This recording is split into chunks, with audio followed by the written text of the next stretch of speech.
سورۃ القاریعہ۔ اعوذ باللہ من الشیطان الرجیم، بسم اللہ الرحمن الرحیم۔ القاریعۃ ما القاریعہ۔ سب سے پہلے آپ اس سورت کا تعارف اور پس منظر۔ سورۃ القاریعہ مکی سورت ہے جس کا بنیادی مقصد انسانوں کے دلوں کو غفلت سے بیدار کرنا اور قیامت کے دن پیش آنے والے لرزہ خیز حالات و نتائج سے آگاہ کرنا ہے۔ تو آج کا سبق نئے انداز میں پڑھایا جا رہا ہے پریزنٹیشن کے ذریعے۔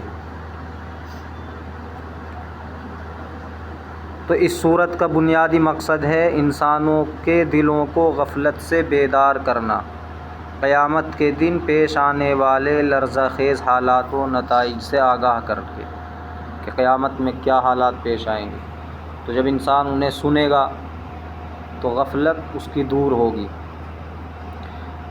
جو سورۃ القاریعہ کے بنیادی مضامین ہیں، پہلے نمبر پر ہولناکی کو بیان کیا گیا ہے قیامت کی، کہ قیامت کا اچانک اور دل دہلانے والا آغاز، جس سے کائنات کا نظام اور توازن درہم برہم ہو جائے گا۔ دوسرے نمبر پر جو مضمون ہے وہ میزان اعمال، یعنی اعمال تولے جائیں گے۔ قیامت کے دن نیکیوں اور برائیوں کا درست اور شفاف وزن کیا جائے گا۔ کامیابی کا انحصار اعمال کے وزن پر ہے۔ پھر جب اعمال تولے جائیں گے اس کے بعد جزا اور سزا، ابدی انجام، نیک انسانوں کے لیے خوشگوار اور من پسند زندگی یعنی جنت، اور بدکار لوگوں کے لیے دہکتی ہوئی آگ یعنی حاویہ۔ تو یہ بنیادی مضامین ہیں اس سورت کے۔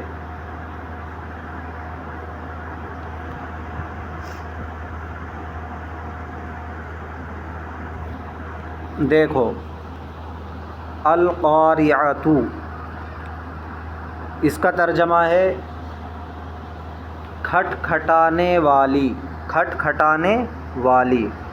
قیامت کے بارے میں کہا جا رہا ہے، یعنی جو دلوں کو دہلا دینے والی ہے۔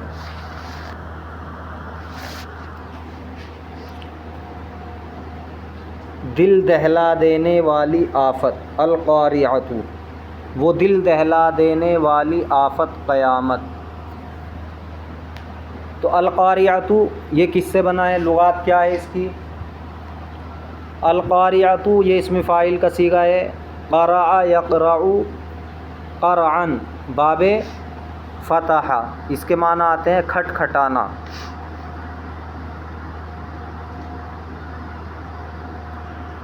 اور القاریعۃ یہاں ترکیب میں مبتدا ہے۔ ترکیب میں کیا ہے؟ مبتدا ہے۔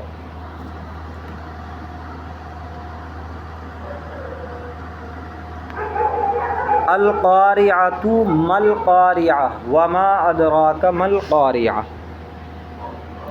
تو ما القاریعہ کیسی ہے وہ چیز کھٹکھٹانے والی۔ ما القاریعہ کا ترجمہ کیسی ہے وہ چیز کھٹکھٹانے والی۔ وما ادراک ما القاریعہ اور آپ کو کیا معلوم کیا کچھ ہے وہ کھٹکھٹانے والی چیز۔ وما ادراک، ما کے معنی کیا؟ ما القاریعۃ میں ما کے معنی کیا ہے؟ کیا ہے؟ القاریعۃ وہ دہلا دینے والی چیز۔ وما ادراک اور کس چیز نے آپ کو آگاہ کیا، یعنی آپ کو کیا خبر، آپ کو کیا معلوم۔ ما القاریعۃ کہ وہ دہلا دینے والی، دل کو دہلا دینے والی آفت کیا ہے۔ وہ دل دہلا دینے والی آفت کیا ہے، اور آپ کو کیا معلوم کہ وہ دل دہلا دینے والی آفت کیا ہے۔ لغات آپ کو بتا دی گئی۔ القاریہ قرع یقرع قرن سے بنا ہے، باب فتح سے۔ وما ادراک ادرا یدری ادران، بتلانا۔ ترکیب کیسے ہوگی؟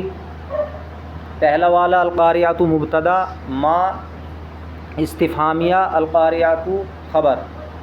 ما استفہامیہ مبتدا، القاریعۃ خبر۔ مبتدا خبر سے مل کر پھر خبر بنے گی پہلے القاریہ کی.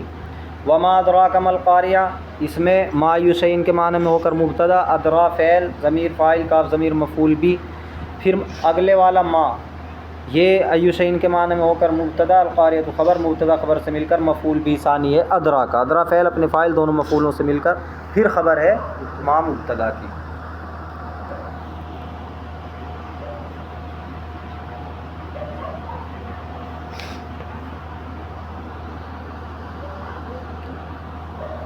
یوم یکون الناس کالفراش المبثوث وتکون الجبال کالعہن المنفوش. یوم جس روز، یکون الناس لوگ ہوں گے، کالفراش المبثوث بکھرے ہوئے پروانوں کی طرح، وتکون الجبال کالعہن المنفوش اور پہاڑ ہوں گے دھنی ہوئی رنگین اون کی طرح. یوم یکون الناس جس دن لوگ ہو جائیں گے، کالفراش المبثوث بکھرے ہوئے پروانوں کی طرح، وتکون الجبال اور پہاڑ ہو جائیں گے، کالعہن المنفوش دھنی ہوئی رنگین اون کی طرح. لغات، فراش یہ جمع ہے فراشتن کی، اس کے معنی ہے پتنگے، پروانے. جب چراغ جلتا ہے، لائٹ جلتی ہے، اس کے ارد گرد جو پرندے آتے ہیں، پروانے. المبثوث بکھرے ہوئے، منتشر. بث یبث بثًا پھیلانا، بکھیرنا. تو مبثوث جن کو بکھیر دیا گیا ہو، پھیلا دیا گیا ہو. الفراش المبثوث بکھرے ہوئے پروانے. وتکون الجبال، الجبال یہ جبل کی جمع ہے، پہاڑ. کالعہن المنفوش، عہن جمع عہون، اس کے معنی ہے رنگین اون. المنفوش دھنی ہوئی. نفش ینفش نفشا اون کا دھننا. تو پہاڑ دھنی ہوئی رنگین اون کی طرح ہوں گے. ترکیب کیسے ہوگی؟ یوم ظرف زمان منصوب ہے، مضاف ہے. یکون فعل ناقص. الناس اس کا اسم. کالفراش المبثوث، الفراش المبثوث مرکب توصیفی ہو کر، ثابتاً کے متعلق ہو کر، بلکہ ثابتین کے متعلق ہو کر خبر. یکون فعل ناقص اپنے اسم و خبر سے مل کر معطوف علیہ. تکون الجبال، تکون فعل ناقص، الجبال اس کا اسم، کالعہن المنفوش متعلق ہو کر خبر. فعل ناقص اپنے اسم و خبر سے مل کر معطوف، معطوف علیہ معطوف سے مل کر یوم کا مضاف الیہ. اور یوم ظرف ہوگا القاریہ سے جو فعل سمجھا جا رہا ہے یقرعو کا، تقرعو کا. تو یہاں مثال بیان کی گئی، انسانی حیرانی اور پریشانی میں بے سمت، انسان حیران اور پریشان ہو کر بے سمت بھاگیں گے اور مضبوط پہاڑ اون کی طرح فضا میں اڑتے پھریں گے. یہ اس وقت کی بات ہوگی جب حساب کتاب کے لیے جائیں گے قبروں سے اٹھ کر.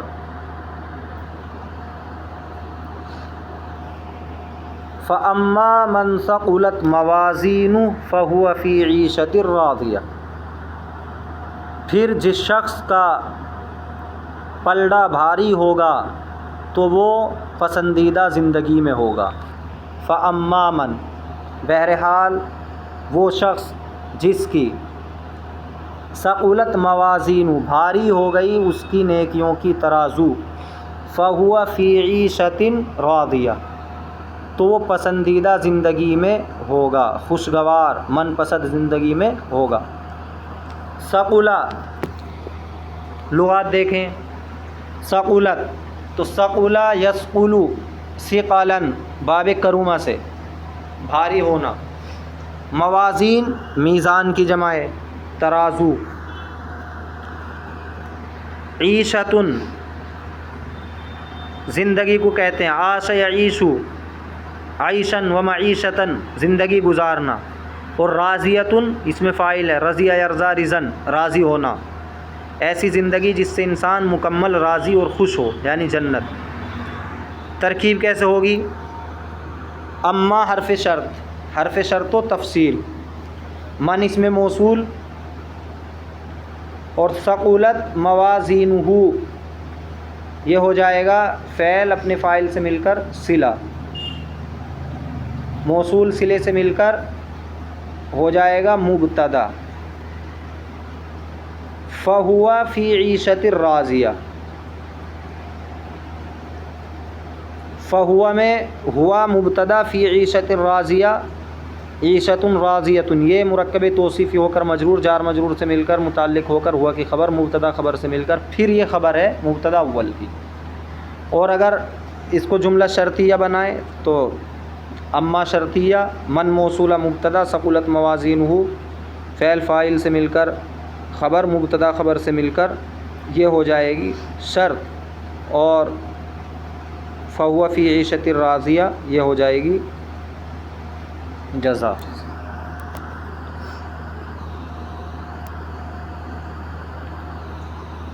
وَأَمَّا مَنْ خَفَّتْ مَوَازِينُهُ فَأُمُّهُ هَاوِيَةٌ وَمَا أَدْرَاكَ مَا هِيَ نَارٌ حَامِيَةٌ، اور بہرحال وہ شخص کہ جس کا میزان، جس کی ترازو، جس کا پلڑا ہلکا ہوگا، فَأُمُّهُ هَاوِيَةٌ تو اس کا ٹھکانہ ہاویہ ہوگا، گڑھا ہوگا، وَمَا أَدْرَاكَ مَا هِيَ اور آپ کو کیا خبر کہ وہ کیا ہے، نَارٌ حَامِيَةٌ وہ دہکتی ہوئی آگ ہے۔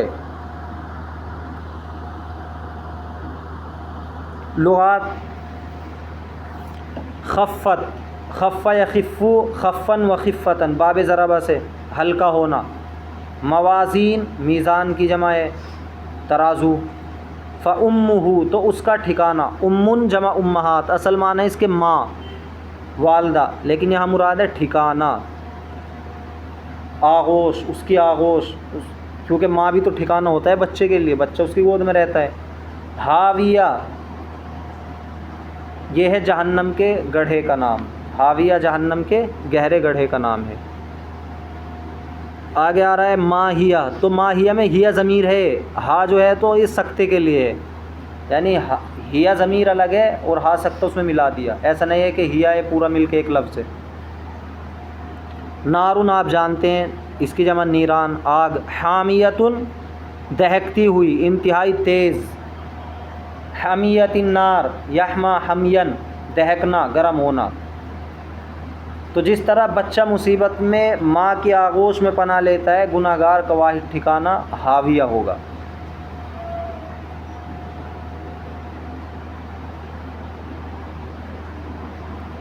وَأَمَّا مَنْ خَفَّتْ مَوَازِينُهُ بہرحال وہ شخص کہ جس کی میزان، جس کا پلڑا، نیکیوں کے پلڑے جس کے ہلکے ہوں گے تو اس کا ٹھکانہ ہاویہ ہوگا۔ وَمَا أَدْرَاكَ مَا هِيَ اور آپ کو کیا خبر کہ وہ ہاویہ کیا ہے، وہ ایک نہایت دہکتی ہوئی آگ ہے۔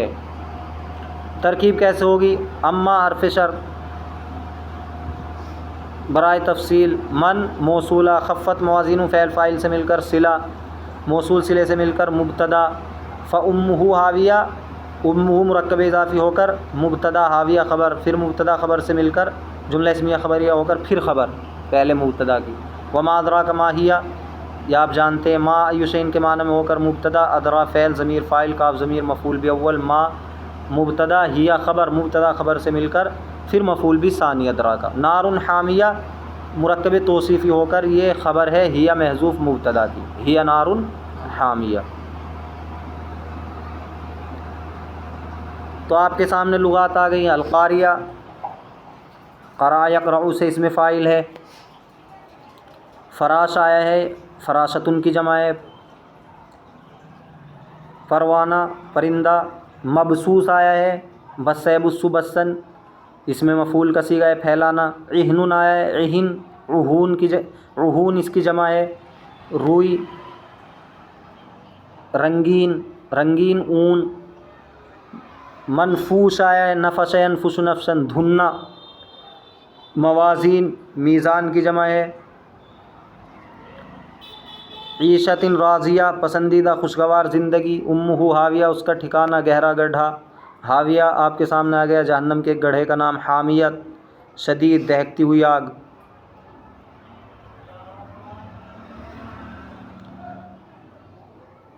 تو اگر نیکیوں کا پلڑا بھاری ہوگا تو جنت ملے گی اور خوشگوار زندگی ملے گی جنت کے اندر۔ نیکیوں کا پلڑا اگر ہلکا ہوگا، خفت موازین ہو، تو اس کا ٹھکانہ ہاویہ ہوگا۔ تو خلاصہ کلام یہ ہے کہ قیامت کے دن کامیابی کا واحد معیار کسی کا نسب، حسب، مال یا عہدہ نہیں ہے، بلکہ اعمال کا وزن ہے۔ چھوٹی سے چھوٹی نیکی بھی نیکیوں کے پلڑے کو بھاری کر سکتی ہے، جبکہ غفلت اور گناہ ترازو کو ہلکا کر دیتے ہیں۔ آج کے اس سبق سے ہمیں کیا سیکھنا چاہیے؟ آخرت پر پختہ ایمان۔ قیامت کے خوفناک مناظر یاد رکھنے سے انسان کی زندگی میں تقوی، ذمہ داری اور نظم و ضبط پیدا ہوتا ہے۔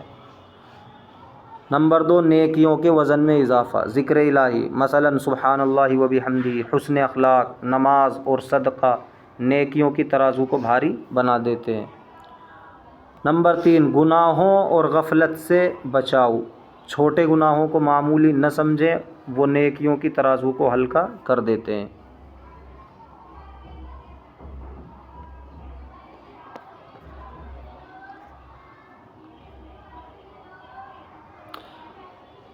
سوالات: القاریہ کا لغوی معنی کیا ہے اور قیامت کو یہ نام کیوں دیا گیا؟ تو اس کے معنی ہے، بتاؤ کیا ہے، سوال کا جواب دو۔ القاریہ کے معنی کیا ہیں؟ کھڑکھڑانے والی۔ قیامت کو اس کا نام اس لیے دیا گیا کیونکہ قیامت بھی ہولناک ہوگی۔ دوسرا سوال ہے، قیامت کے دن انسانوں اور پہاڑوں کی کیا کیفیت بیان کی گئی ہے؟